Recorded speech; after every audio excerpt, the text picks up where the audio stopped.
Αγαπημένοι φίλοι του καναλιού μας, σήμερα είμαστε και πάλι μαζί σε ένα ακόμα βίντεο με μια εύκολη όπως πάντα συνταγή, αυτά τα αλμυρά μπισκότα. Πάμε να τα φτιάξουμε. Για τη συνταγή μας θα χρειαστούμε μισή κούπα κεφαλοτήρι, ένα κουταλάκι του γλυκού αλάτι, ένα φλιτζανάκι του καφέ ηλιέλαιο, μία κούπα γάλα και αλεύρι που φουσκώνει μόνο του, περίπου μια μισή κούπα, θα δούμε όσο χρειαστεί. Ξεκινάμε τη ζύμη μας.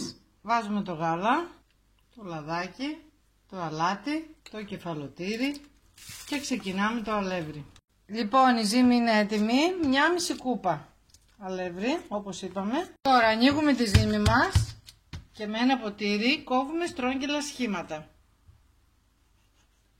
Θα ψήσουμε σε δυνατό προθερμασμένο φούρνο στους 180 με 200 βαθμούς για 1 τέταρτο περίπου. Έτοιμα τα μπισκότα μας. Για να δούμε.